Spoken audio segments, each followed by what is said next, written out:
Doctor Lozano, moderador de este conversatorio. El siguiente panel lo hemos denominado Minería y Postconflicto. Así que voy a mencionar a los panelistas que nos van a acompañar en este conversatorio y les pido por favor que se vayan acercando. Así que vamos a invitar a nuestros panelistas al escenario. Con nosotros el doctor León Valencia, fundador de la Fundación Paz y Reconciliación. El doctor Nicolás Uribe, director general de Valuri, Asuntos Públicos y de Gobierno. El doctor Santiago Ángel, presidente de la Asociación Colombiana de Minería. El doctor Álvaro Chávez, director de Seguridad Pública e Infraestructura del Ministerio de Defensa. Y el doctor Jaime Arteaga, director general de Jaime Arteaga y Asociados, quien será el moderador. Los invito entonces, por favor, que nos acompañe. Doctor Arteaga, usted ya conoce más o menos la dinámica, el monitor. Tendrá entonces el tiempo para que usted lo distribuya entre los expositores y su ponencia. Mira, ahí ya mismo le van a poner, son 60 minutos.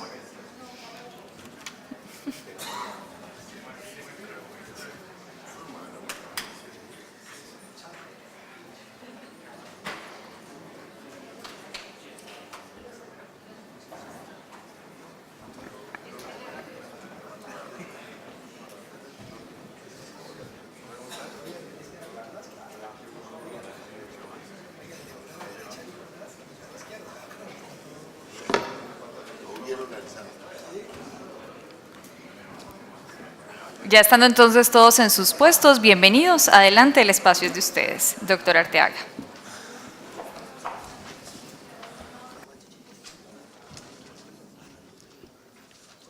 Bueno.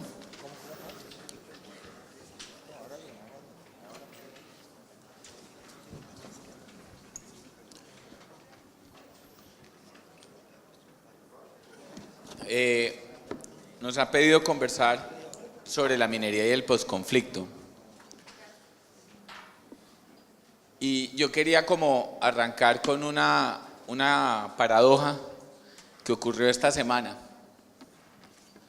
Suponiendo, bueno, digamos, esta semana, no sé si usted, digamos, creo que ustedes lo notaron, se cumplió un año de haber perdido el plebiscito. Y en Colombia ocurría una cosa que representa mucho el tipo de situaciones que vive este país.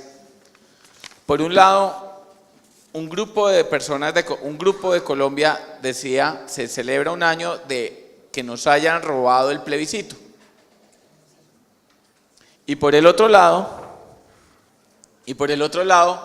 el grupo contrario se quejaba de que le habían robado el referendo a Cataluña. Todo en la misma semana. Las dos cosas pasan. El principio es el mismo. La participación democrática y cuál es el resultado final. En la brújula minera veíamos, ayer les mostraba los datos, el elemento que más aumenta la probabilidad de que una persona considere que la minería es buena para el país está asociado con que esa misma persona considere que la minería contribuye a la paz de Colombia, al proceso de paz de Colombia, era la pregunta específica. En un sector que no se involucró y todavía no se ha involucrado activamente en la implementación de unos acuerdos de paz o de una transición de posconflicto. Pero por el otro lado vemos unos opositores, una oposición a la actividad minera, que muy seguramente en términos ideológicos se acerca a la idea de los resultados del acuerdo de paz con las FARC, pero sin embargo ese otro grupo también ha tomado las banderas de una forma de minería que lo que ha hecho es promover la minería ilegal, principal fuente del conflicto en Colombia. Entonces, frente al tema del posconflicto y minería, uno se encuentra en esas paradojas. Y voy a arrancar por León. En ese contexto, me gustaría preguntarle, León, ¿cuál es el rol que debe jugar el sector minero en el posconflicto, a la luz de un acuerdo de paz que hay que implementar? Gracias, Jaime, gracias a la Andy por la invitación, por regalarnos las mismas camisas para venir acá todos.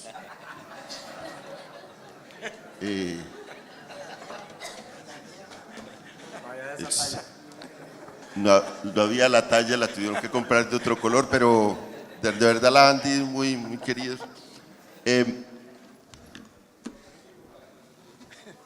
Nosotros, con el apoyo de la Fundación Ford, digo la Fundación Paz y Reconciliación, pensando en el posconflicto, hace 3 años iniciamos una investigación sobre lo que ocurría en la minería en Colombia y sobre todo los conflictos asociados a las industrias extractivas en Colombia. Hicimos un recorrido de 2010, del 2000 a 2016 y documentamos 179 conflictos. Y en esa investigación luego hicimos este libro que está ahí, que está, digamos, en el mercado, mirando la naturaleza de los conflictos de este sector. Y le pusimos precisamente ese título, La minería en el posconflicto, un asunto de quilates, porque sí pensamos y fuimos descubriendo que había una oportunidad enorme para encontrarle una salida a esos conflictos, a la ilegalidad en el sector, a la inconformidad que hay y al cuello de botella que hemos llegado en la explotación de recursos mineroenergéticos. Nosotros que nos hemos reunido en los últimos tiempos precisamente para promover diálogos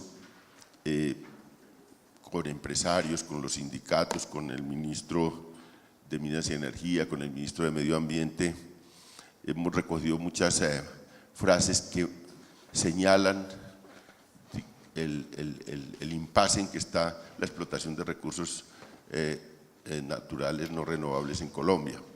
Yo creo que la frase más fuerte fue la de Lucio Rubio, que hace parte de un sector, el que menos conflictos tiene, diría uno, que es la generación de energía eléctrica. Y entonces él decía, esto se volvió imposible porque una represa demora 8 o 10 años en la construcción de la represa, es una inversión a 8 o 10 años y el costo inicial de cualquier emprendimiento de estos es $1.000 millones. Con la inseguridad jurídica y con las dificultades de licencia ambiental y social que hay aquí, pues es muy difícil que una empresa se meta en esta dirección. Ahora tuvimos el caso de Angola Chanti en Cajamarca. Habían invertido entre 370 a 400 millones de dólares, que eso es plata para cualquiera, en una explotación que tiene un impasse en este momento con la consulta que se da en Cajamarca. La naturaleza de los conflictos, el más visible, pero el que se ha mostrado como, digamos, como un veto a la minería son estas consultas populares, pero no es el más agudo. Esa es una manifestación democrática que impone un veto a la explotación, pero nosotros lo que documentamos ahí fue fenómenos de violencia y de pérdida de vidas humanas y fenómenos de confrontación social durísimos y, bueno, ilegalidades múltiples en el sector. Para responder a esta pregunta es, bueno, hay una oportunidad del sector en el posconflicto, porque hay un ambiente de negociación. Si se ha negociado, si se está negociando, se negoció con las FARC, se está negociando con el ELN y es muy posible que haya un proyecto de sometimiento a la justicia de las bandas criminales. ¿Cómo no va a haber negociación entre actores económicos y sociales que tienen una participación y una cosa tan importante en la economía y en la sociedad colombiana? Y ese es el punto de partida de la reflexión, cómo hacer ese camino de negociación para generar un nuevo ambiente, una nueva narrativa en el país. Yo diría, y aquí hay economistas y aquí hay personas como Silverio que conocen un poco los secretos de la economía colombiana, pero diría que el pacto y la posibilidad de un pacto minero-energético es el equivalente en este momento a lo que fue la fundación de la Federación Nacional de Cafeteros en un momento en que Colombia era un país cafetero. Hoy diríamos, nosotros somos un país minero si comparamos lo que producimos con el resto del mundo y con países realmente mineros, pero somos un país minero por ya el peso que tiene esto en las finanzas públicas, las minerías en Colombia, por el peso que tienen en las exportaciones. Somos un país minero por ese peso tan fuerte, tanto en las finanzas como en las exportaciones colombianas. Lo hemos sido en los últimos años. De manera que un pacto equivaldría, digamos, a lo que fue, porque Colombia encontró una manera de producir café con un nivel de redistribución de riqueza en la base de la pirámide social, en un momento en el que apenas nuestra economía era supremamente débil, porque ahora estamos hablando de una economía que va creciendo, que se quintuplicó el Producto Interno Bruto en los últimos 15 años. Nosotros teníamos, cuando llegamos a final del siglo XX, era una economía muy pequeña, una economía que tenía 100.000 millones de dólares de Producto Interno Bruto. Eso realmente era un país muy pobre comparativamente, incluso con la misma región latinoamericana. De manera que de eso estamos hablando ahora.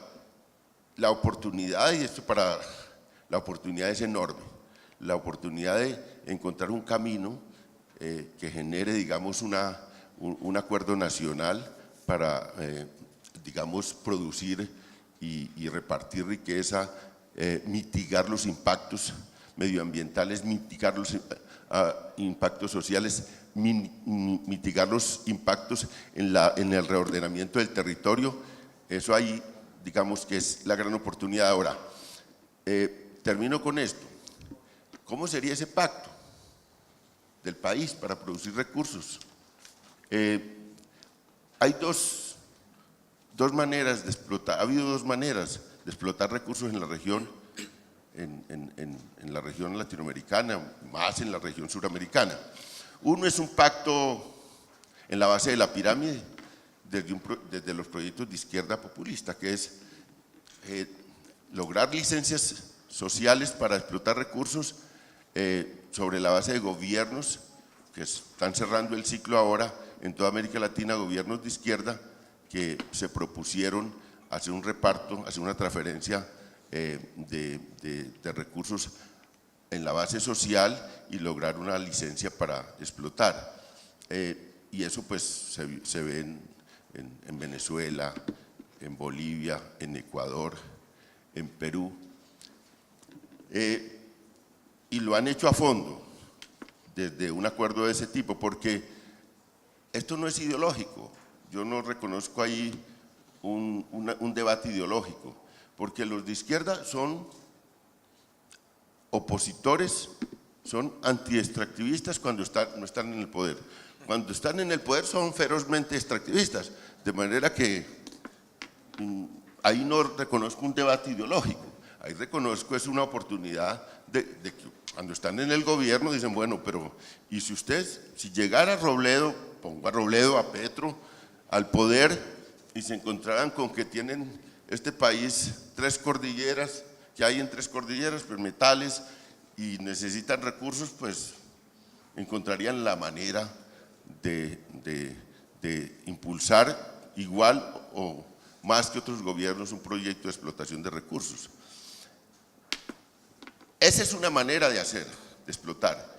La otra manera es un pacto corporativo, que es en la cúspide de la pirámide, y es un pacto entre empresas y gobierno y Estado para explotar recursos, algunos cumpliendo con estándares internacionales, otros no, a como dé lugar, imponer esa explotación en los territorios, recurriendo incluso digamos, a la acción del Estado, a la acción represiva del Estado para controlar protestas que genera esta explotación. Esa es la manera como se ha hecho hasta ahora. La pregunta es, ¿podemos encontrar una tercera manera, una tercera vía, un pacto incluyente entre trabajadores, Estado, comunidades, organizaciones sociales y empresas? ¿Es posible encontrar un pacto de ese tipo?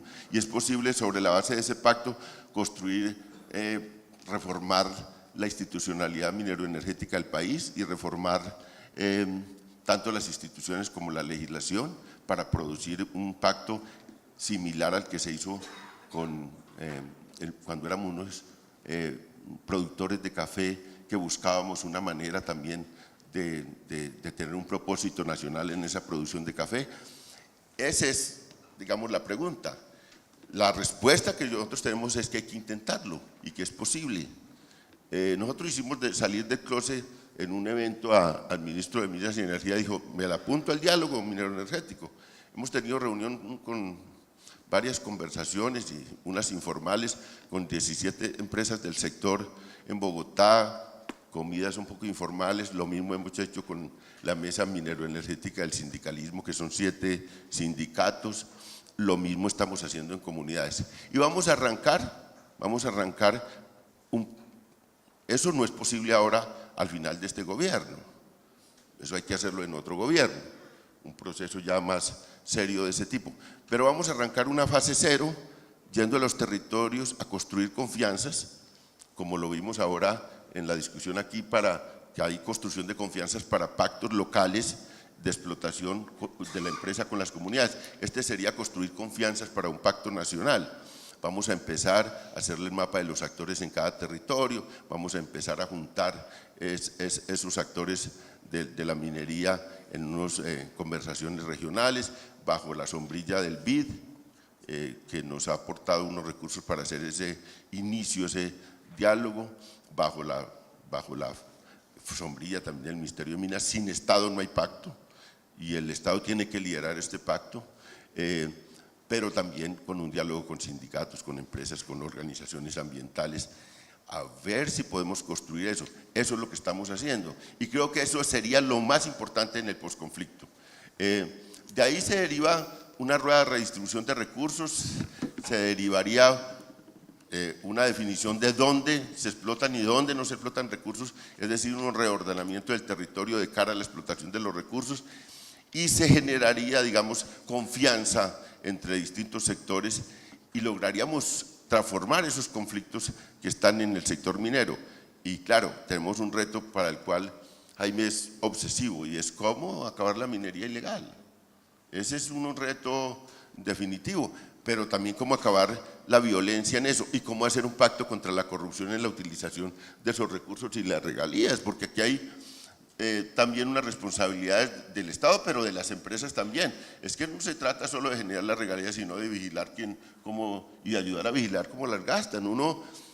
Digamos, las empresas tienen responsabilidad en todo lo que generan dinero, también en cómo se utiliza ese dinero. No es lo entrego y cierro los ojos de cómo lo utiliza la politiquería colombiana los recursos. Entonces hay un pacto sobre corrupción, un pacto de redistribución de recursos, un pacto ambiental, un pacto social, para buscar, digamos, una transformación de esto. Diría, dejo aquí porque, bueno, me estoy alargando mucho, mis compañeros, pero es eso, una nueva manera de explotar recursos en Colombia mediante un pacto incluyente, una tercera manera, una tercera vía de resolver este impasse en el que estamos. Vale, muy bien. Antes de preguntarle a Santiago un poco su reflexión frente a lo que decía León, Simón Mejía, que está ahí, va a recibir preguntas que puedan tener para el panel y Simón me la manda vía WhatsApp, ¿vale? Si alguien tiene preguntas, por favor, cuéntenle a Simón para que Simón me las mande y compartirlas con el panel. Bueno, tengo que reaccionar a la portada del libro. Yo tuve la oportunidad de leer el libro de León y, digamos, alguien de la oficina me decía que uno no debe juzgar un libro por la portada. Realmente la portada no es, tal vez no fue el ideal porque ese no es ni siquiera de lo que trata el libro. Digamos, el libro toca temas de minería ilegal, pero la portada de pronto representa mucho de lo que la gente termina imaginándose sobre lo que es la minería. Y habiéndolo leído, me parecía que podrían haber escogido otra portadita. Las portadas, sobre las portadas es una discusión muy especial porque yo nunca discuto con los editores de libros, porque ellos son los que venden los libros y ellos hacen las portadas es para vender el libro y nunca el libro representa, digamos, digamos, un libro que lo recoja la portada es un fracaso en sus ventas, normalmente. Y los títulos son arbitrarios todos. Y con esto le cuento una anécdota. Había un librero, un editor de libros, con un gran novelista que estaba enredado sobre el título. Entonces le decía, pero usted que escribió el libro de Saber, dijo, no sé qué libro ponerle. Entonces le pregunta al editor, para que salgamos de este impasse, ya llevan 3 meses, ¿en su libro hay corderos? No. ¿En su libro hay guitarras? No. Entonces pongámoslo, ni corderos ni guitarras. Y así lo pusieron. Muy bien. Listo. Santiago. León habla sobre una oportunidad en el posconflicto, la de construir un diálogo minero energético que sea el equivalente al pacto cafetero en su momento. A mí la idea me parece bonita. Quiero ver qué tan bonita le parece a usted. No, cómo se desarrolla esa idea del diálogo minero energético de verdad, bajo la misma lógica de crear un pacto que en su momento fue clave para el país. Bueno, a todos muy buenos días. Gracias a Andy por la invitación, a Jaime, a todo su equipo. Yo creo que el debate del posconflicto todavía es un debate interesante y emulando a León, yo voy a contar una anécdota. Hace poco me invitaban a un foro de tierras y yo dije, no, pues se confundieron. ¿Qué carajos tiene que hacer la minería en un tema agrícola? Y cuando fui y empecé a oír y a escuchar lo que estaban planteando, yo dije, al revés, es que la minería es el primero que tiene que estar acá. Porque en Colombia nos hemos olvidado que el desarrollo del campo no es solamente un desarrollo agrícola. Y así se nos ha vendido. Y por lo tanto, cuando yo me puse a repasar los acuerdos de La Habana, el capítulo 1 hablaba de hacia un nuevo campo colombiano, reforma rural integral. Entonces, ¿por qué ato esto? Porque primero, es que no solamente la agricultura está en el campo, es que la minería es un actor preponderantemente rural y sobre todo campesino, y por lo tanto, ahí sí, utilizando una frase muy conocida, que a Nicolás creo que la va a sacar ahora, de utilizar todas las formas de lucha, tenemos que buscar todas las formas de lucha, presidente, para que el campo colombiano se desarrolle. Y no hay oportunidad que se desarrolle el campo colombiano si no utilizamos no solamente la agricultura, la minería, pero si no estamos pensando en un desarrollo de tierra real, porque es que no nos olvidemos que el conflicto colombiano atado es el conflicto sobre la tierra, y esa es una realidad que tenemos que avanzar en ese diálogo que propone León. Entonces miremos el tema de desarrollo rural integral, y desarrollo rural integral no solamente pongamos el foco en la minería, sino cómo vamos a desarrollar el campo colombiano. Segundo, si vamos a desarrollar el campo colombiano, ¿cómo vamos a generar empleo en el campo colombiano? ¿Cuáles son esas fuentes de empleo precisamente para que salgamos de esa violencia que es una forma de empleo? Es que acordémonos que mucha gente ahora están de modas antes los disidentes y ahora los llaman como los grupos residuales. Entonces, pues eso estamos viendo. Gente que no solamente cree en la violencia, sino que cree que en la violencia hay una forma de sustento para su familia. Entonces, hay que resolver el tema de empleo en el campo. Pero también el tema habitacional del campo y el tema de servicios públicos. Porque si esa gente no tiene una calidad de vida adecuada, entonces vamos a tener unos serios problemas de desarrollo. Entonces, creo que eso es el primer punto. El segundo punto, en cuanto a la generación de la riqueza. Mucho se ha hablado, y creo que todos ustedes conocen la industria, la mayoría lo conoce, de lo que paga la industria minera año a año. Es decir, la industria minera aporta todos los años 4 billones de pesos. Esos son 2/3 partes de lo que se acaba de recaudar nuevo en la reforma tributaria del IVA al 19%. Entonces, si eso es lo que aporta todos los años del 4 billones de pesos, ¿cómo estamos haciendo la mejor distribución de la riqueza en ese campo colombiano, en ese desarrollo rural integral, es un tema que tenemos que hablar. León critica en cuanto a cómo se están gastando esos recursos y cómo no se está generando una riqueza colectiva, pues eso es algo que tenemos que pensar. ¿Cuál es el empleo que se va a generar? ¿Cuál es el empleo que va a generar el sector agrícola y el sector minero? ¿Sí? ¿Cuáles son los encadenamientos? Está aprobado y está aprobado por Fedesarrollo que la industria minera es aquellas de las que generan más encadenamientos. La cifra que ellos ponen es que por cada peso invertido en la industria minera se generan 2,4 adicionales de otros negocios distintos. Entonces tenemos que propiciar esto. Y el tema de las regalías, que si estamos hablando que las regalías pueden ser cerca de 1.8 billones de pesos generadas en departamentos, ahora hay un mapa, no sé si alguien lo puede proyectar, si alguien puede proyectar un mapita que tenemos. Bueno, entonces eso nos muestra el tamaño de los recursos que podríamos tener para desarrollar. Si quieren pasemos a la siguiente, no sé quién lo está manejando, pero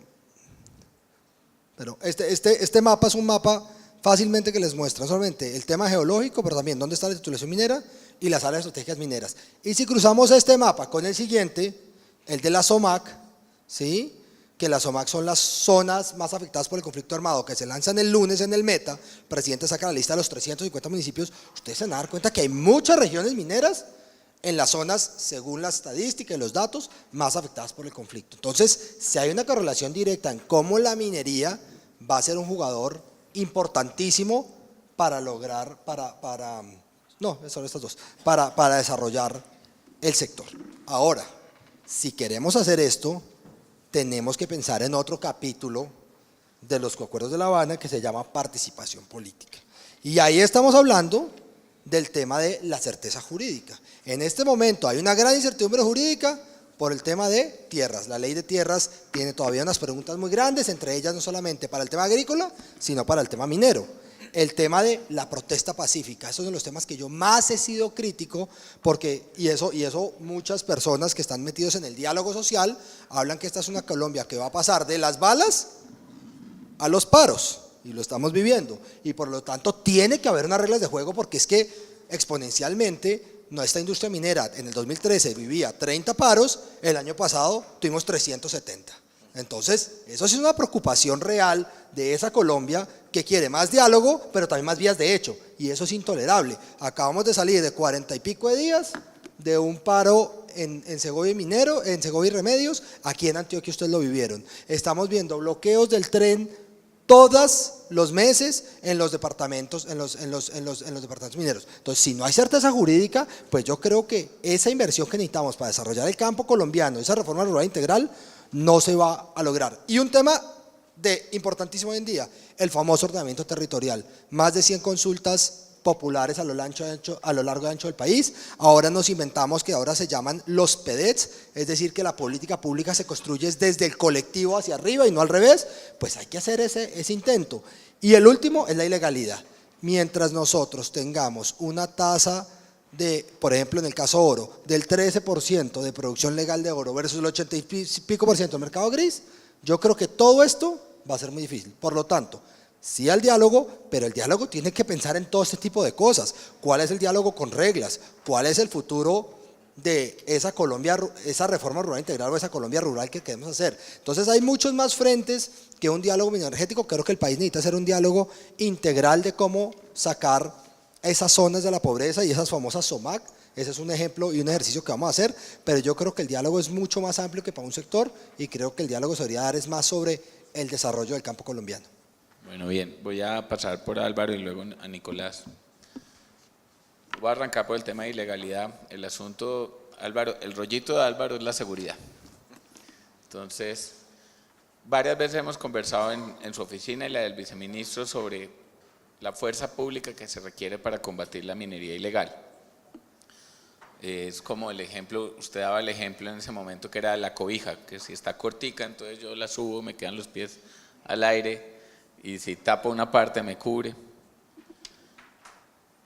Una de las promesas que se hizo con el acuerdo de paz era la reorientación de la fuerza pública para combatir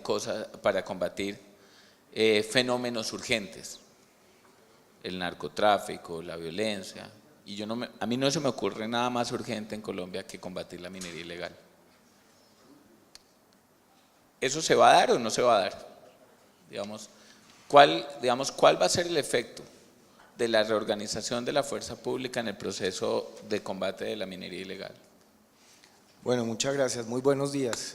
Muchas gracias a la Andy por esta invitación y por esta oportunidad de conversar con ustedes sobre estos temas. Miren, yo arranco esto por contarles unas cifras, simplemente para que nos demos cuenta de la importancia de la minería en el posconflicto. En lo corrido de este año tenemos 84 hechos de protesta social asociados al sector minero, 75 a nivel urbano, 8 a nivel rural y 1 en vías. Tenemos 49 concentraciones, 13 marchas, 10 disturbios, 8 bloqueos, más de 10.000 personas que han venido participando en todas estas manifestaciones. Las protestas han sido dirigidas primordialmente contra el gobierno nacional en 67 ocasiones, contra los organismos de control en 9, contra la fuerza pública en 3. Y lo más grave, hasta el momento tenemos 2 personas muertas, 41 uniformados lesionados, 38 particulares heridos, y esto continúa y no hemos terminado el año. Entonces ya con eso empieza uno a darse cuenta de si la minería tiene o no una incidencia en el posconflicto. Yo qué veo en este nuevo escenario que estamos viviendo. Lo primero es que se encuentra uno que en las regiones hay una lucha por el poder. En esas regiones en donde están los yacimientos mineros, en donde están las empresas, hay una lucha por el poder y hay una lucha por el control precisamente de esa riqueza. Entonces, lamentablemente lo que estamos encontrando es que hay una intención de parte de actores armados que tienen toda la intención de lucrarse con base en el control de esos yacimientos, de esos activos, y eso para la fuerza pública implica un reto de la mayor importancia. En esa respuesta a la pregunta que tan puntualmente hace Jaime, mire, en el 2012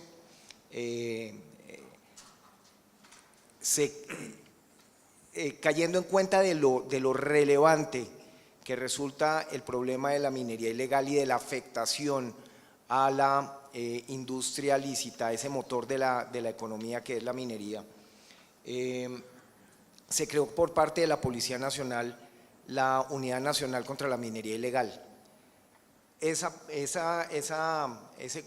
grupo especial, ese cuerpo especial empezó a adelantar una serie de acciones contra las actividades mineras sin el cumplimiento de los requisitos legales, particularmente y muy especialmente porque esas actividades mineras ilegales empezaron a verse permeadas por los intereses de actores armados que se empezaron a lucrar de manera significativa.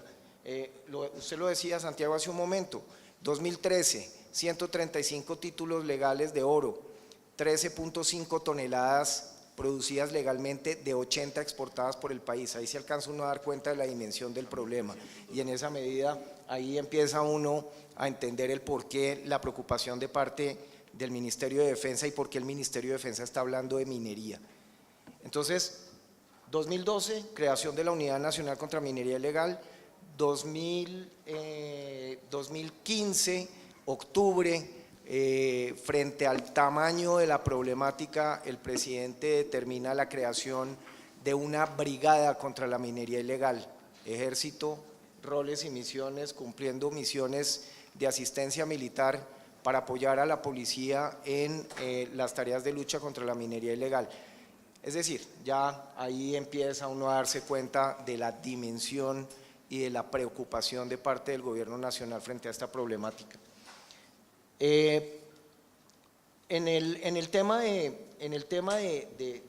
lo que está sucediendo hoy, vemos claramente cómo resulta de la mayor importancia, uno, empezar a generar confianza entre los diferentes actores que tienen incidencia en la consolidación de las regiones, en la estabilización de las regiones, en la sinergia que debe haber no solamente entre la empresa, la fuerza pública, las comunidades y las autoridades locales. Esto es un proceso de construcción entre muchos actores con el mayor comprometimiento para poder lograr un resultado efectivo, y si no, aquí sencillamente no se van a lograr los objetivos planteados.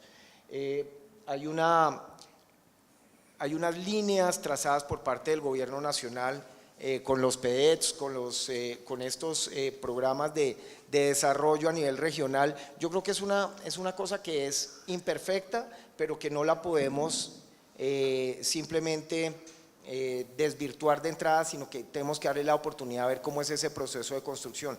Lo que pasa es que la responsabilidad de los diferentes actores involucrados tiene que ser toda. Entonces no puede haber simplemente una posición de parte de las autoridades locales que no entiendan muy bien el tema y entonces no tienen un compromiso frente a la elaboración de esos planes de desarrollo con enfoque territorial, sino que tienen que empezar de una manera muy coherente y en representación precisamente de esas personas que viven en cada uno de esos municipios, empezar a llevar ese proceso de desarrollo de esas diferentes zonas de la mano de la empresa, que es la que allá va a terminar en últimas generando las fuentes de empleo, de la mano de las instituciones que son las que van a acompañar a esas empresas para que puedan hacer las cosas de manera adecuada, de manera tal que son una cantidad de actores ahí jugando que son los que tienen que entrar a interactuar. Definitivamente el gran reto en todo este propósito es generar confianza. Finalmente las empresas, si arrancan con un tema de pelea con las comunidades en donde necesariamente tienen que tener un relacionamiento, pues nunca va a haber confianza y es una relación de largo plazo y si arranca mal, termina mal. La fuerza pública nuevamente tiene una capacidad limitada, el viceministro es el que utiliza el símil de la cobija, cuando esa cobija es una cobija que tiene unas dimensiones determinadas y la cobija hay que irla corriendo y la fuerza pública hay que irla corriendo y el ESMAD hay que irlo corriendo dependiendo de las necesidades que hay en cada región. Entonces el tamaño de la cobija finalmente es el mismo y las necesidades hay que irlas cubriendo en todos lados, entonces en donde se quita hay que ponerla después para, es decir, queda ese faltante para poder cubrir el espacio donde está haciendo frío en otra región. Entonces es esa complejidad que está ahí, esa capacidad limitada que existe de parte de la fuerza pública para atender todas estas necesidades que se plantean en el marco del posconflicto y ese compromiso que hay desde el Ministerio de Defensa de poder apalancar todos estos esfuerzos por la consolidación de las áreas en este escenario de posconflicto. Entonces, sí, es absolutamente importante el fortalecimiento, el papel y el rol que desarrolle la fuerza pública en el apoyo a la industria minera lícita, en la mitigación de la afectación por la minería ilegal a esa industria lícita, en el control a esas finanzas ilegales tan lucrativas que son inclusive superiores a las del narcotráfico, para efectos de que esos recursos que se generan por la industria minera puedan ser invertidos de la manera más adecuada. Bueno, Nicolás, nosotros en la Brújula Minera veíamos que hay sectores que son percibidos por los colombianos como que tienen un aporte menor al país. Cuando uno le pregunta a la gente sobre cuál es el sector que aporta más al país, de última siempre queda el ganadero y el bancario. ¿Cuál es el que más le sirve a su región? De últimas, el ganadero, el bancario, el financiero. Y hay otros. La minería no es en últimas percibida como el que menos aporta, pues mejor dicho, es más valorada que otros sectores, pero al momento ya de decir con cuál me enfrento, la minería genera, digamos, es el primero junto con hidrocarburos en desencadenar esas múltiples formas de conflicto. Santiago mencionaba algunos, el tema de participación ciudadana, el tema de organización del suelo, el tema de desarrollo rural. toda esa masa de conflictividades. ¿Por qué cree que ocurre ese tema en específico con la minería?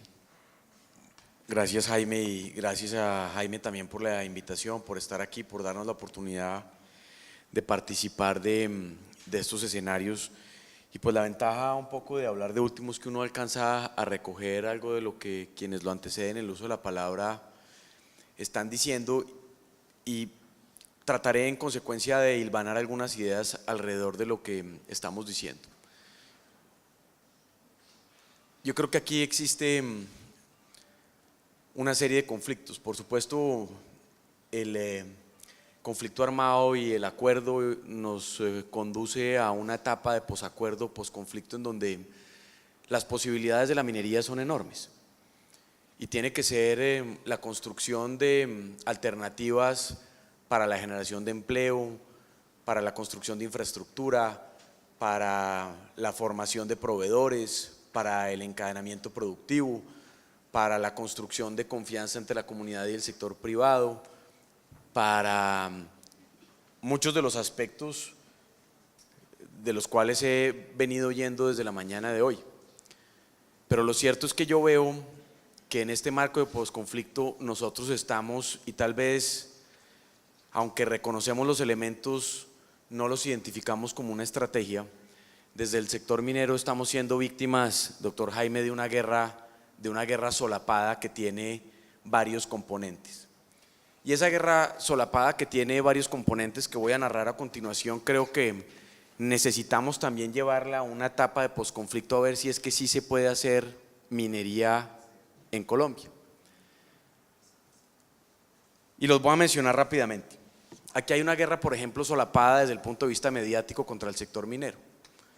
Así como León, por ejemplo, plantea la portada de su libro alrededor de un paisaje casi que lunar de minería ilegal, es imposible que los diarios y las revistas de circulación nacional y las páginas web, por ejemplo, publiquen, cuando hacen referencia a temas mineros, fotos e informes asociados a la minería legal.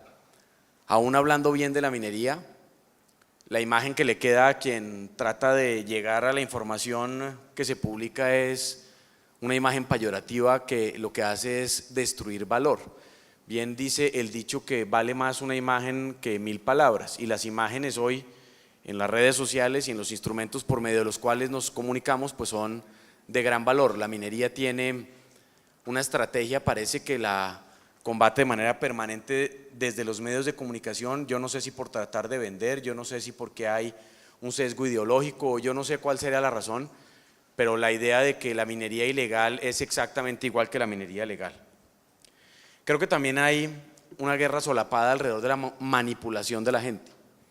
Esa idea de que un magistrado de la Corte Constitucional, por ejemplo, se atreva a decir que el sancocho no se hace con petróleo y que uno tiene que escoger entre el agua y el oro, o entre un pozo petrolero y las fuentes hídricas, es una manipulación descarada que parece más un elemento de esta época de posverdad en la que nos estamos metiendo, en donde no importa qué se dice, pero genera unos efectos indeseables. La minería yo creo que sufre de manera sistemática de unas actuaciones de posverdad, es decir, de mentiras sistemáticas que degradan la posibilidad de hacer minería en un momento en donde necesitamos la minería para superar los retos del posconflicto. Tenemos también un reto enorme en materia de una guerra que se desata contra la minería legal alrededor de los temas de derechos humanos. Por supuesto que las empresas se equivocan, y se equivocan a veces con frecuencia, con más frecuencia de la que uno quisiera, pero hay una estrategia para vincular toda clase de atentados contra defensores de derechos humanos por cuenta de las mineras legales que están en el territorio, con el ánimo de desprestigiarlas, de hacerles daño, de impedir el diálogo social y de destruir la confianza. Ahí hay una guerra solapada sistemática que también hace bastante daño. Hay una guerra solapada lamentablemente por cuenta de la debilidad institucional, y es que en el marco de debilidad institucional es muy complicado construir confianza, es muy complicado que el Estado cumpla, es muy complicado hacer verificaciones de estándares ambientales y sociales, y ese escenario dificulta que la minería pueda desarrollarse adecuadamente en el territorio. Y hay una guerra solapada desde el punto de vista jurídico, por supuesto, que nos tiene en las que nos tiene hoy. y es una estrategia litigiosa estratégica para ver no cómo se hace mejor minería, sino para ver cómo no se hace minería. Porque pasamos de las consultas populares, y ahí, doctor Jaime, yo discrepo con usted, las votaciones no siempre son democráticas, son votaciones democráticas siempre y cuando se hagan en el marco de la ley, lo mismo que la participación. Y ya dejamos atrás casi que las audiencias, perdón, las consultas populares para irnos de plano, de lleno y en contravía de lo que establece los propios elementos del ordenamiento territorial, para prohibir las actividades mineras de un plomazo con artículo único en consejos municipales, y creo que ya van más de 10 o 12 en ese plan, y no hay ni un solo concejal destituido por violar la ley, por prevaricar abierta y descaradamente alrededor de la prohibición de una actividad que protege la Constitución con un procedimiento reglado en el Consejo Municipal. Y por supuesto también hay una guerra solapada a través de la politización de las instituciones, que se usan para obstaculizar también la posibilidad de que la empresa minera legal que hace minería bien hecha, que integra a las comunidades, que da empleo, que paga lo justo y demás, pueda desarrollarse. Vayan ustedes y saquen permisos en algunas de esas entidades. Hay corporaciones de corporaciones, algunas muy buenas, pero también otras que están sumidas en la politiquería más absurda. No hay nada, yo fui congresista hace algunos años y no hubo una ley que hubiese intentado salir más del Congreso que la de la reforma a las corporaciones autónomas, y la que se hubiese hundido de manera más sistemática por la cantidad de intereses que se mueven allá, y esos intereses también operan en los temas de licencias y autorizaciones y demás.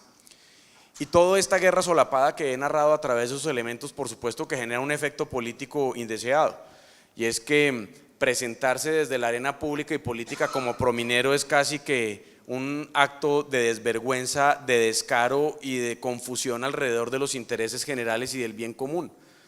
Incluso quienes apoyan en el territorio la posibilidad de hacer minería bien hecha, les da pena pararse frente a comunidades a defender la actividad de la minería. Y eso nos pasa a todas horas. La politiquería se ha metido en esto y está, por supuesto, ganándonos, y a diferencia de León, yo creo que aquí sí hay un tema ideológico importante. Nos está ganando la batalla en la ideología, se está introduciendo dentro de la comunidad, y va a ser muy complicado construir un diálogo político sobre verdades, porque cuando lleguemos a construir las conclusiones de ese escenario, las conclusiones solamente serán legítimas, viables y posibles en la medida que se trate de cómo restringir, reprobar, prohibir e impedir que se desarrollen actividades mineras, sino de cómo se hacen estas bien, porque el consenso colectivo que se está construyendo parece ser el de que la minería es una actividad indeseable. De esta manera hay múltiples también experiencias y anécdotas. En Brasil, por ejemplo, y es parte un poco de las diferencias, hay un estado minero que se llama Minas Gerais, y nadie se avergüenza del nombre de su estado. Y el equipo de fútbol se llama Atlético Mineiro, y nadie renuncia a ese equipo de fútbol por tener ese nombre. Y de esta manera nosotros teníamos elementos culturales que eran lo mismo. En el departamento del Tolima, Jaime, la bandera del Tolima, yo no sé si alguien sabe de qué colores es. No es vino tinto y amarillo, es vino tinto y oro. Y hoy estoy introducido en un debate alrededor de una consulta popular, por ejemplo, también en un municipio del Tolima, en donde la bandera del municipio tiene una torre petrolera. Y hace apenas 3 meses el candidato que en las últimas elecciones quedó de cuarto con 550 votos promueve una consulta antipetrolera después de que hace 70 años están haciendo petróleo en ese municipio, intentan sacar el petróleo y los beneficios que esa explotación petrolera hace en el municipio, con el único pronóstico y el único intento de poder viabilizar una candidatura política para 2 años más tarde. Luego aquí yo creo que tenemos una cantidad de retos, pero uno de los retos más importantes es el de empezar a balancear esa guerra solapada, a mi juicio, de naturaleza ideológica que está destruyendo la posibilidad de que haya minería en Colombia. ¿Qué más conflicto, por ejemplo, que el que hoy tiene Cajamarca después de que se fue Anglo Gold Ashanti, de haber invertido casi 60.000 millones de pesos, en donde se puso gas, se financió el hospital, se hicieron una cantidad de cosas en un municipio en donde, por supuesto, los proyectos para impulsar la arracacha como producto con denominación de origen no tienen ni siquiera la primera reunión ni la primera posibilidad de tener una posibilidad de salir adelante. ¿Qué más conflicto que en todas estas áreas en donde celebran la salida de la industria extractiva, por ejemplo el petróleo, con ocasión de consultas populares, montados en las motos que por supuesto consumen la gasolina del producto que ellos acaban de votar para rechazar en una consulta popular? Luego, yo sí creo que aquí hay una serie de elementos que son importantes de mencionar, y es que hay que trabajar juiciosamente para poder superar y podernos integrar a construir las soluciones del posconflicto. Hay que acabar con la estigmatización de un sector que puede y hace las cosas bien en muchos lugares. Tenemos que resolver un problema clave, y es el de la apropiación de las regalías por parte de las comunidades. Lo decía bien León, la gente paga los impuestos, pero las comunidades ni se enteran. Yo no sé si eso necesariamente debería pasar, por ejemplo, por una reorganización en la administración de las regalías, porque las regalías las pagan, el problema es del Ministerio de Minas, pero quien hace la cancha de fútbol termina siendo el DPS, y nadie se entera que lo que sucede en el municipio es por obra y gracia de las regalías. El candidato, o el concejal que en algún municipio de este departamento de Antioquia votó en favor, por ejemplo, del acuerdo que prohíbe la minería en el departamento, es pensionado con fondos que el municipio obtiene precisamente de las regalías, pero él no se ha enterado de ello. Y yo creo que tenemos que construir un escenario de respeto a la ley. Aquí casi que decir que lo importante es que se respete la ley se convirtió casi que en un tema de fascismo. La ley parece que dice lo que cada intérprete quiere que diga y no lo que la ley dice, pero resulta que la ley dice lo que dice. Y el primer elemento para superar el conflicto no es hacer que la ley diga lo que yo quiero que diga, sino respetar lo que la ley enuncia. Y hay cosas que se pueden hacer y hay cosas que prohíbe la ley. Y hasta donde Colombia lo permite y hasta donde nuestra economía liberal de mercado lo establece, pues la minería en el territorio colombiano, como cualquier otra actividad lícita, pues está permitida, por supuesto con algún tipo de restricciones en algunas zonas y demás, en unos contextos bien hechos, pero se puede hacer y no se puede prohibir.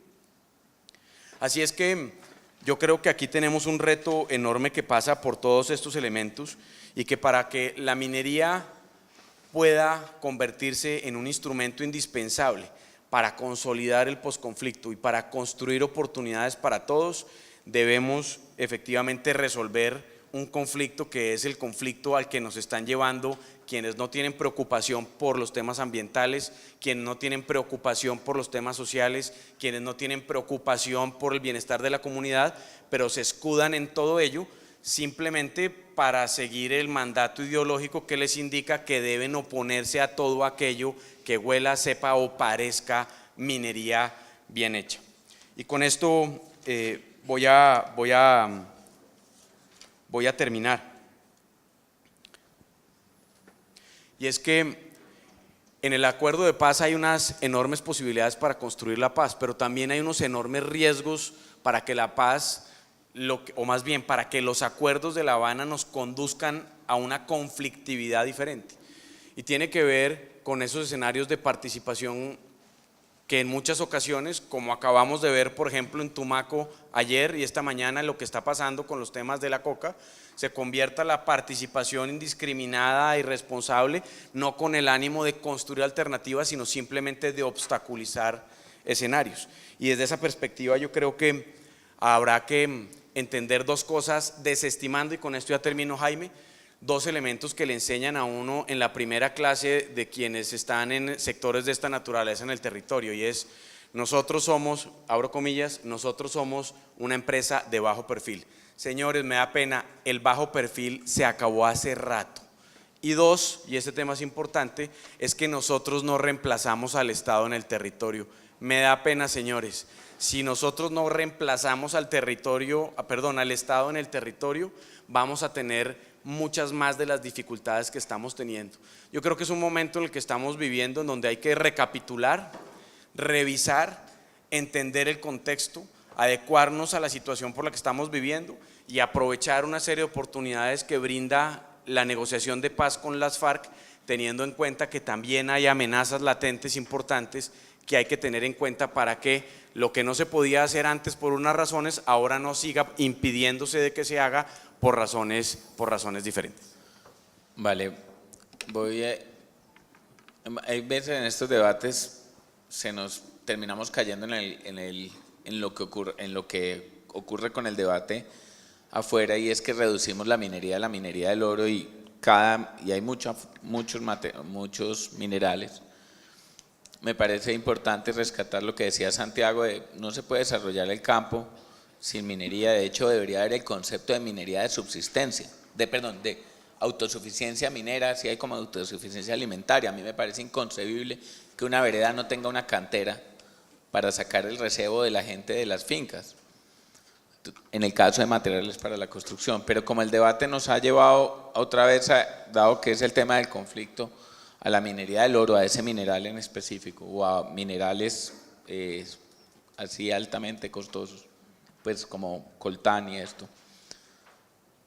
Santiago nos decía que el 13% del oro que se saca es legal y el 87% es oscuro. Esta pregunta vamos a hacer lo siguiente para cerrar el panel.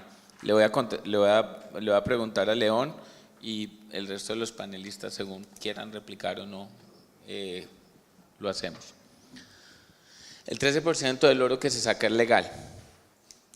También nos contaba Álvaro que los actores armados se quieren apropiar de la actividad minera, y hubo una reflexión que hizo Nicolás que me parece clave, y es el concepto de la superioridad moral que exhiben tanto en lo político como en lo general las personas que se oponen a la minería, independientemente del bando ideológico, lo cual hace muy fácil hacer política con la minería.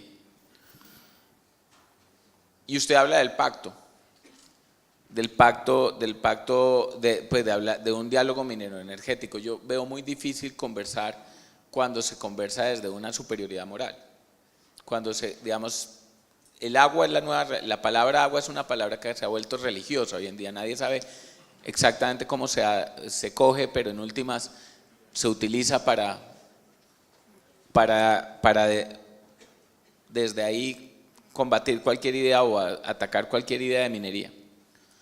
¿Cómo se construye ese pacto? ¿Con quiénes?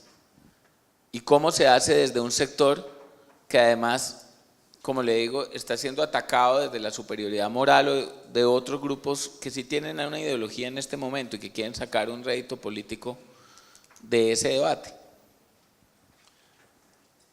Pues yo lo que digo es que un pacto pues no es inocente.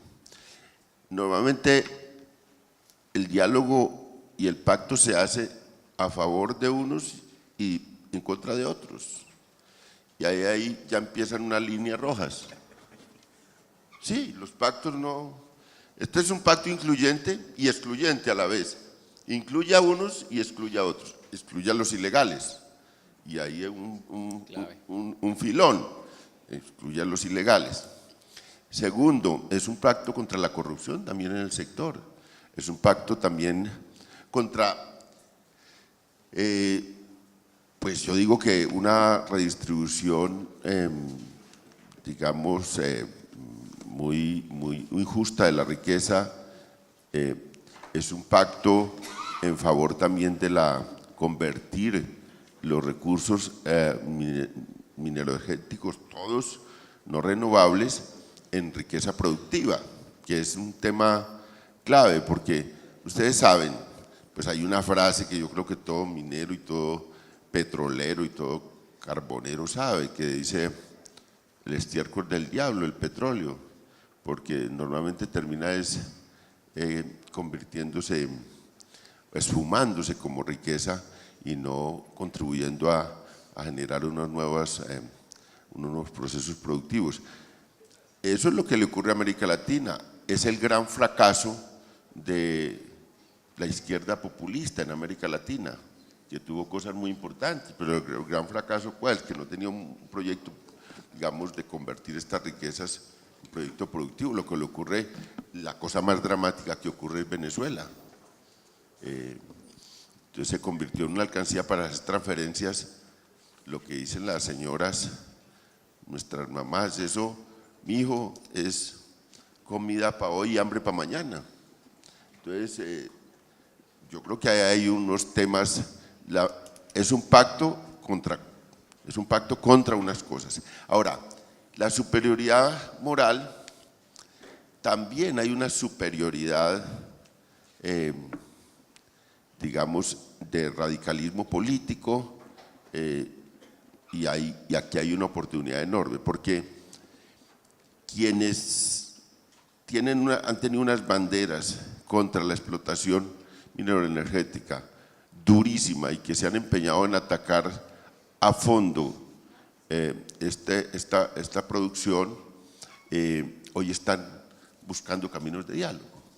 Y uno podría decir, si logramos que el ELN y la Mesa de Quito se meta en esta posibilidad del diálogo mineroenergético, tendríamos a la organización más extrema que le ha hecho más daño a esto, y creo que ese hecho de que esté el más extremo en una posibilidad de diálogo genera una transformación enorme de la discusión en Colombia, porque pues nadie puede ser más papista que el Papa, digamos, más radical que el ELN contra la industria no puede ser nadie, y si está el más radical, de ahí para allá, yo creo que desautoriza moralmente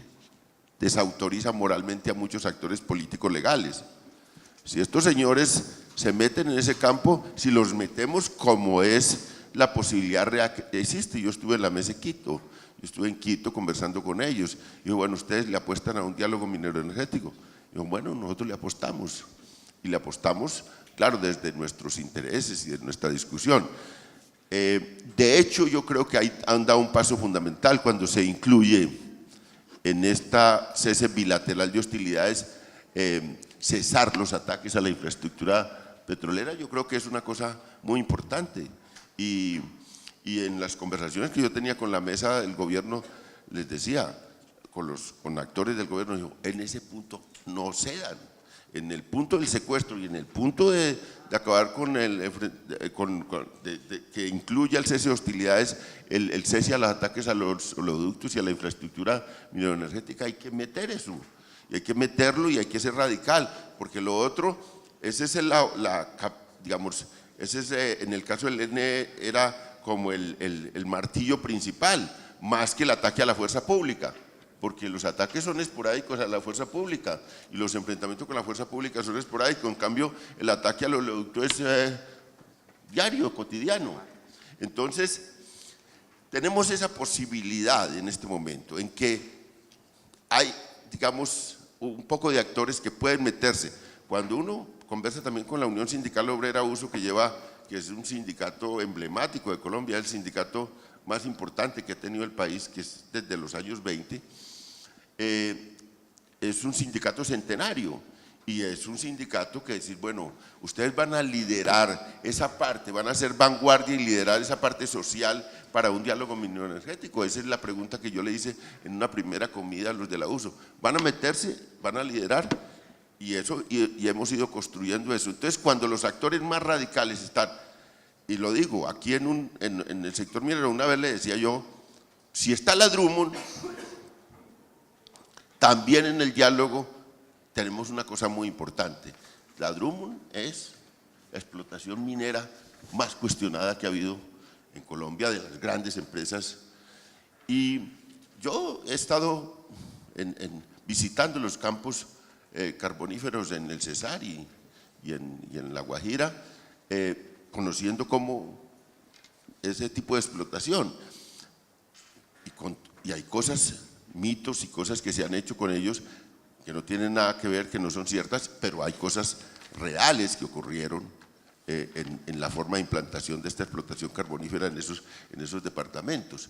Entonces, pero si están ellos también, si está el ELN en eso y está Drummond, nosotros decimos, están de ahí para allá, de ahí para acá, están los que están, digamos, están los que deben ser, están los que pueden generar una nueva idea. Ahora, esto es una cosa grande, y uno se mete en esto desde una posición más de contribución desde sociedad civil a esto. Yo no tengo ninguna explotación minera, yo no tengo un puesto en el gobierno, yo no tengo no soy de ningún sindicato, no, que yo no soy un actor, yo soy del sector.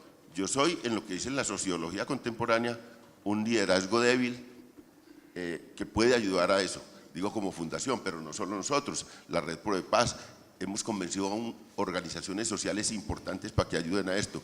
Pero los actores reales del sector y los más extremos, el éxito del diálogo es que metamos a los más extremos en esto, porque de resto encontramos una cantidad de gente que ha hecho buenas prácticas que las vamos a poner como ejemplo. Aquí hay buenas prácticas mineras, aquí hay buenas prácticas en la explotación de recursos, aquí hay gente que le ha aportado un camino a este país ya, en este momento. No las tenemos que buscar, las tenemos que poner de ejemplo, tenemos que documentar eso, tenemos que mostrarle al país eso. En eso tiene razón el doctor, porque tiene razón en cuanto que aquí hay unos mitos. Nosotros lo hemos visto en la investigación y con esto termino. Hicimos una investigación para Anglogol Ashanti, Cauca. Nosotros hicimos Nariño, Cauca y Chocó, de cómo las comunidades y cómo los gobiernos locales estaban recibiendo la posible intervención de Anglogol Ashanti con base en los títulos mineros que le había dado el gobierno nacional. Fuimos al Cauca. Había una cosa de mitos corriendo en la región. Decían, asociaban, que cuando recibió el título Anglogol Ashanti, empezaron a llegar los paramilitares allí y las bandas criminales. Establecían esa asociación. Nada que ver. En esas zonas hubo una curva de ascenso del homicidio, cuando ni siquiera había puesto había hecho el primer paso Anglogol en la zona, pero se lo achacaban. ¿Y quién hacía eso? Ese es el punto. ¿Quién impulsa esas narrativas? ¿Quién es tan eficaz en esas narrativas? Los mineros ilegales. Resulta que, porque ahí hay un campo enorme de la minería ilegal para influencia en la política y en las narrativas, y una eficacia enorme, porque no es que estos minerías ilegales se dan por fuera de la institucionalidad, se dan en relación directa con la institucionalidad, con los políticos locales. Ellos son los que financian campañas de alcaldías. ¿Cuántas alcaldías vienen de la minería ilegal? Nosotros contabilizamos en el país 72, y creo que es un subregistro. Nosotros como fundación hemos contabilizado 72 alcaldías, 72 alcaldes basado en financiación de minería ilegal. Entonces esto tiene una connotación política. Aquí descubrieron la fiscalía se fue sobre una organización ficticia de exportación de oro. Y bueno, se hizo el escándalo. Pero eso fue solo hasta los enunciados de la ilegalidad de esa explotación ficticia. Pero lo que no llegaron, y eso fue unos artículos grandes en el periódico El Espectador, lo que no mostraron fue cuánto de esa empresa se invirtió en procesos políticos y alcaldías. Y para mí eso es lo principal, porque nosotros el reto que tenemos es cómo separamos la institucionalidad de esos fenómenos ilegales, cómo logramos desatar los nudos que existen entre políticos y explotación ilegal de recursos. Como ahora estamos ante un hecho, y con esto termino, ante un hecho, y los gringos, ayer estuve en una conversación con el nuevo persona del escritorio de Colombia en el Departamento de Estado en Washington, y le decía, bueno, ¿ahora qué? Ya salieron las FARC del narcotráfico, se desarmaron, ya no son los que están controlando los territorios. ¿Y cómo así que está creciendo más la coca ahora? ¿Cómo así que sigue el negocio? Ahí hay una pregunta. Sería que algo se equivocaron cuando decían que el único o el principal y único actor del narcotráfico eran las FARC. No, señores. Esto tiene un fenómeno de corrupción dentro de la institucionalidad enorme. ¿Y ahora ustedes qué van a hacer? Entonces decía el señor, pues ya estamos haciendo. Ya empezamos a lo que es una cosa triste, a incubar los escándalos de corrupción desde Estados Unidos, porque aquí no hemos sido capaces de desatarlos. Y los están incubando Estados Unidos. Es una acción desde Estados Unidos y vamos a llegar hasta allá. Los compromisos de sectores institucionales con estos actos de corrupción en la minería y en toda la explotación de recursos. Bueno, la próxima vez se nos acabó el tiempo, pero voy a pedirle a los panelistas que reaccionemos a eso. La próxima vez no nos dan agua, sino una cervecita, porque está chévere la conversación. Nicolás, voy a parar a Nicolás, luego Álvaro y Santiago para cerrar.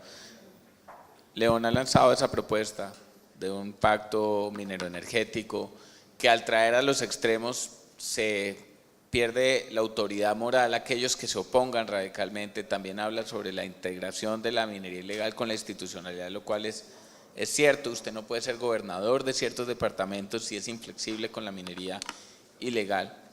¿Cuál es su reacción frente a esa propuesta que hace León? Bueno, yo creo que el país ya va por ese camino. Yo creo que el tema de construir alternativas y posibilidades de diálogo pues es fundamental para poder resolver pues el conflicto que hay alrededor del tema minero, pero también muchos otros. Pero sí creo que, y retomo algo que decía Santiago, tiene que ser en el marco de la ley. No puede ser un diálogo con los extremos para quedarse en los extremos de prohibición, y por supuesto no puede ser un diálogo para construir un sector que no tenga ninguna limitación. Y me preocupa que ese escenario de diálogo se dé en un entorno de debilidad de la legalidad. Me preocupa que ese diálogo se dé en un entorno en donde la apreciación o la percepción que la gente tenga sobre el sector sea negativa, porque eso debilita la posición del sector legal en la mesa de deliberación. Y lo que yo no quisiera pensar es que, como lo hemos dicho un par de veces y con eso termino, es que los escenarios de diálogo son el nuevo instrumento para la obstaculización de cierto tipo de actividades. Mire usted que en Piedras, donde se hizo la primera consulta popular, ahora el debate es si se puede o no hacer avicultura, y también se quiere prohibir por la vía de la consulta popular. Y yo no sé si vamos a terminar saliendo de la consulta popular minera a la consulta popular agropecuaria, para después evitar, por ejemplo, los grandes proyectos agroindustriales, o por supuesto las granjas avícolas o las marraneras, o lo que signifique que no le gusta a cierto grupo de personas. Entonces, diálogo sí, pero es muy preocupante la idea de diálogo para inmovilizar y en una situación de debilidad manifiesta, que es la que yo creo que hoy el sector tiene en relación con el resto del país y con una institucionalidad también que es pobre, débil, desinformada y con poca capacidad de actuar. Listo, por un momento pensé que me iba a decir diálogo sí, pero no así, y le iba a reclamar No, la no. falta de creatividad. No, eso ya, mina sí, pero no así, petróleo sí, pero no así. Álvaro, muy brevemente, Bueno, mire, específicamente, ¿qué está haciendo el sector de defensa para conectar todas esas operaciones ilegales que mire, es verdad, las operaciones ilegales, cómo se han metido en la institucionalidad? ¿Qué están haciendo para conectar esos lazos? lo primero es tener todo el acercamiento posible con las empresas, con la Asociación Nacional de Minería, con los diferentes gremios, para tratar de generar esa otra visión, que es la de los que terminan en últimas siendo afectados por toda la problemática. Entonces, se está generando y hemos venido trabajando muy fuertemente en generar confianza en la institucionalidad por parte de las empresas, que se acerquen, que nos cuenten, que nos digan cómo se están viendo afectadas, para que de esa manera nosotros podamos generar una respuesta más acertada a esas preocupaciones y a esas afectaciones que se les generan. Entonces, creo que eso es lo primordial, es generar confianza. Me gustaría decir un par de cosas antes de cerrar esta participación y precisamente de lo que se venía exponiendo. Y es que yo creo que aquí, en ese escenario y en ese discurso vendedor de biodiversidad versus minería, agua versus minería, aquí lo que hay que terminar mirando es quién gana. ¿Quién gana? Porque es que lo que se está generando es un caos y ese caos lo que termina permitiendo es que esos que se están lucrando a manos llenas de lo que las empresas que de manera responsable adelantan una actividad y que le están aportando al desarrollo de las regiones deberían estar haciendo con toda la tranquilidad, esos son los que ganan. Entonces, en ese diálogo, ahí es donde nos toca empezar, por construir la verdad verdadera.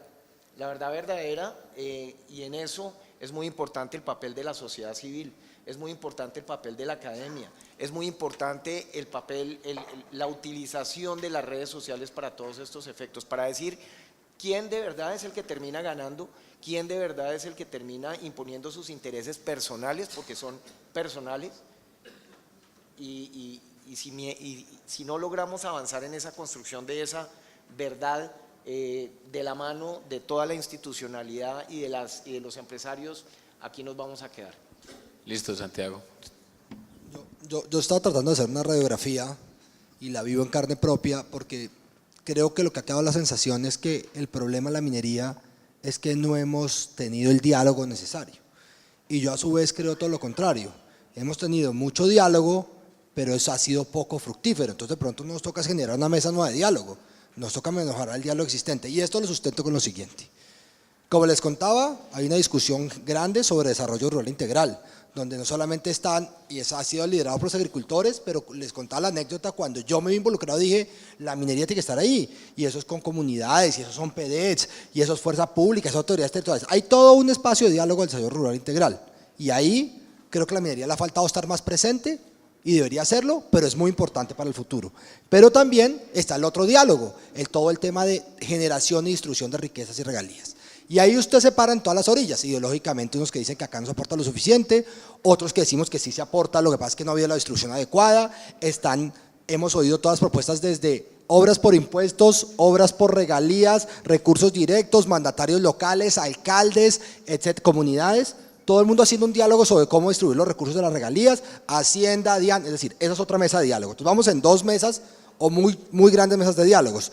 Está todo el tema de certeza jurídica y me llamó mucho la atención que en los paros de los mineros artesanales o ilegales precisamente se quejaban también de la certeza jurídica, es que no hay reglas de juego para legalizarse, para formalizarse, entonces viene toda la discusión de certeza jurídica, entonces depende cuál es el actor, entonces está la mesa de diálogo entre unos mineros, entre mineros grandes y chiquitos, mineros con el Estado, plantas de beneficio, etcétera, etcétera. Está el tema de la protesta social, que eso es otra mesa de diálogo, yo he estado presente, que eso se hace con unas ONGs, precisamente con una izquierda que quiere una participación más fuerte y unos partidos políticos que quieren que la protesta social o la participación, como ellos la llaman, sea el nuevo método de expresión popular. Eso es otra mesa de diálogo que existe, que está trabajando. Está todo el tema de la inversión y eso yo creo que ha sido el más doliente con los jueces, diciendo que acá no hay reglas de juego para la inversión, no solamente le pega a los mineros, pero le pega a casi todos los empresarios del país que se quejan por reglas de juego, y hay otra mesa de diálogo con otros actores, la justicia, etcétera, etcétera. Tenemos todo el tema de ordenamiento territorial, otra mesa de diálogo. A raíz de las consultas populares, creo que muchos de ustedes han liderado mesa de diálogos regionales, territoriales, municipales, para todo el tema de consultas populares. Otra mesa de diálogo, consultas previas. Ahí ha habido unas mesas con indígenas, con negritudes, con ROM, precisamente para discutir cuál es el futuro de las reglas de juego para las consultas previas. Estamos hablando de, todas estas son mesas de diálogos. Ambiental, no ha habido una discusión con los sectores ambientales donde la minería no ha sido parte del debate y haya estado ahí metido. Entonces estamos hablando de agua, que es de qué estamos hablando, pero ha habido discusiones de compensaciones, entonces ahí hay diversas mesas de diálogo. Está todo el tema social sobre derechos humanos con las ONGs, en territorio, los programas de responsabilidad social, entonces ahí tenemos una multiplicidad de mesas de diálogo. Está el tema laboral, entonces pues todo el tema sindical, ahí entran otros actores con los sindicatos para tener una discusión sindical. Entonces la pregunta es, ¿creemos que estamos cortos de mesas de diálogo o es que la forma como estamos dialogando no ha sido efectiva? Porque yo creo que esa debería ser la conclusión de este panel, es si es crear una nueva mesa de diálogo o es mejorar el diálogo existente. Y ese diálogo significa que necesitamos una un liderazgo mucho más claro de quien lo tenga que tomar, a ver si empezamos a mirar, es una gran mesa de diálogo nacional, y entonces hablando de un pacto nacional por algo más grande que la minería, el desarrollo agrícola, la generación de riqueza, la superación de la pobreza extrema, en donde todos aportemos. Esa puede ser una opción. O si vamos a seguir haciendo mini mesas de diálogo, entonces, ¿cómo las agrupamos o cómo generamos de verdad un liderazgo para que acá salgan frutos? Porque yo que lo veo el día a día les digo, el problema no ha sido de falta de mesas de diálogo. Creo que esta lista, y es una lista corta que les hice, tenemos más de 20 espacios de diálogo a todo nivel. La pregunta es si está funcionando o no. Por lo que creo y por lo que ha sido la reacción en todos ustedes, creo que no están funcionando. Entonces miremos cómo cambiamos esas mesas por algo mejor, pero el tema no ha sido falta de diálogo. Creo que ha sido falta de arreglos, acuerdos y decisiones en cuanto al diálogo. Bueno, muchas gracias a todos. Creo que estuvo interesante. Y sigue el siguiente panel. Gracias.